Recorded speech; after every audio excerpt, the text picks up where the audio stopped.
Chers camarades, vous avez le salut fraternel de l'Union départementale Force ouvrière de l'Oise.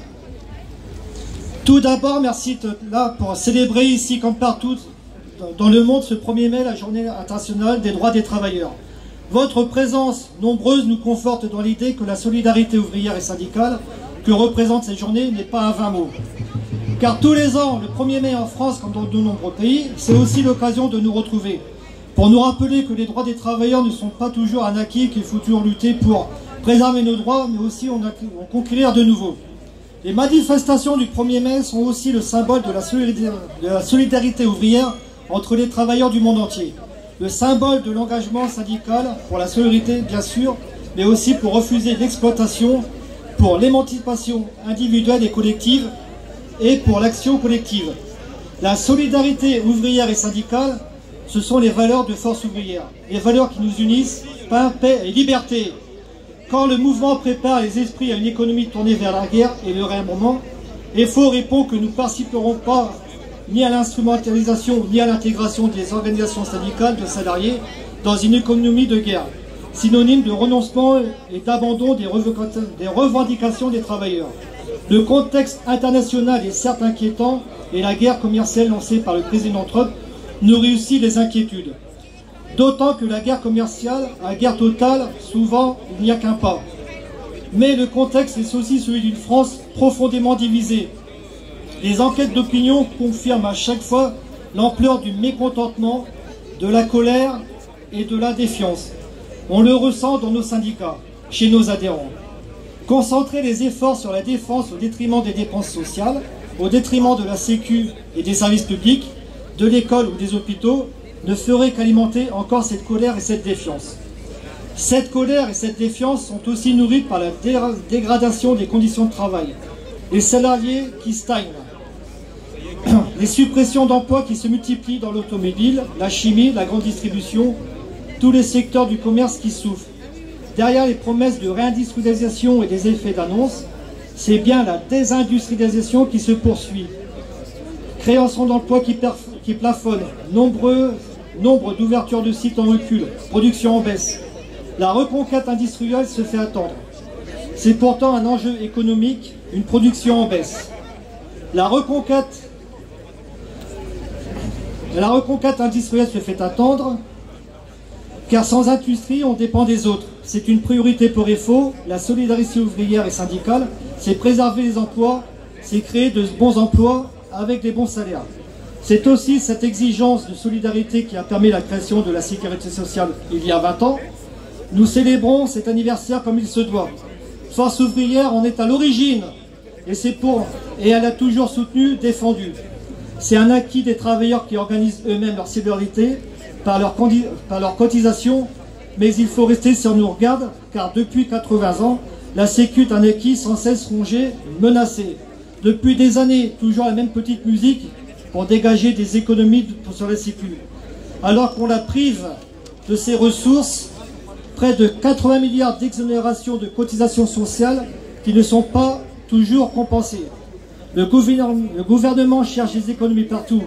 L'offensive sur le si généreux modèle social français trouve un regain de vitalité pour une idée centrale que les travailleurs ne travaillent pas assez. Le concours Lépine de mauvaises idées est lancé. On l'a vu avec la journée solidarité, les jours de carence, la baisse de l'indemnisation des arrêts maladie et à nouveau évoqué une réforme de l'assurance chômage pour indemniser moins longtemps les demandeurs d'emploi. Le gouvernement dit avoir besoin de 40 à 50 milliards d'euros pour combler le déficit. Qui conditionne les aides publiques aux entreprises, les efforts doivent être systématiquement pesés sur les travailleurs, pas systématiquement pesés sur les travailleurs. Et comme si la réforme des retraites ne suffisait pas, l'abattement fiscal dont bénéficiaient les retraités est désormais menacé. Travailler plus longtemps, réduire les pensions, voilà où conduit cette réforme, injuste et brutale, dont nous demandons toujours l'abrogation. Nous sommes bien seuls. Des organisations participent toujours au conclave, pas celui qui va désigner un nouveau pape, non celui qui va nous quitter. Celui qui nous devons pouvoir parler de tout, surtout pas de l'essentiel.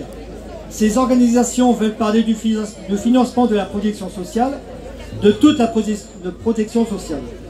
Dans leur coin, c'est inacceptable. Mes camarades, il est temps de siffler la fin de la récré, d'en finir une fois pour toutes et de repartir sur de bonnes bases. Les bases sont les nôtres, celles du paritarisme, de la négociation collective. Le L1 du Code du travail, pour parler pénibilité, emploi des seniors, aménagement des fins de carrière, reconversion. Dès l'annonce du conclave en janvier par le Premier ministre, nous avons pourtant posé nos conditions. Nous resterions libres de rester ou de partir un moment, en toute indépendance en fonction du cadre qui nous serait proposé. La tentation était grande de claquer la porte tout de suite, mais attendons de voir.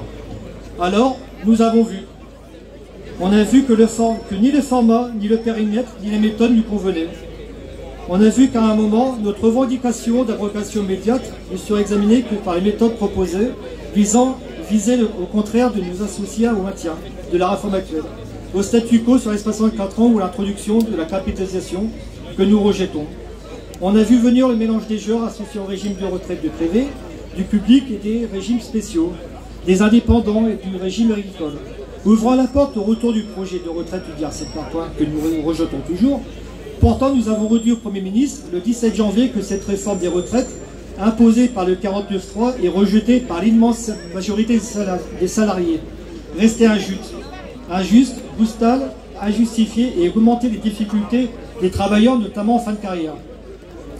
Nous revendiquons et reste l'abrogation de la réforme des retraites de 2023. On a vite compris que ce n'était pas le sujet. La lettre du chef du gouvernement trotskiste, la veille de la réunion du 27 février, a achevé de nous convaincre, réduisant encore un peu plus le champ des possibles sur les solutions que nous pourrons trouver. Ce n'est pas une décision facile, mais nous restons persuadés que nous sommes partis au bon moment. Nous demandons, pour finir, l'abrogation de la réforme de retraite, ni retraite par points, ni retraite par capitalisation, maintien des 10% d'abattement fiscal des retraités. Nous demandons l'augmentation générale des salaires, traitements, pensions et minima sociaux, non au plan de licenciement. Arrêt des exonérations patronales, défense de la sécurité sociale et du 100% sécu, développement des services publics à la hauteur des besoins. Notre organisation dénonce les postures va-t-en-guerre et toute escalade des guerrières, d'où qu'elles viennent, et continue à appeler à une résolution pacifique de tous les conflits dans le respect du droit international avec un engagement des autorités françaises dans ce sens. Nous demandons aussi l'abrogation de la loi immigration et retrait de la séculaire Retailleau. Vive le syndicalisme libre et indépendant, vive la solidarité internationale des travailleurs, vive le 1er mai des revendications, vive la Confédération Générale du Travail, force ouvrière. Merci à vous.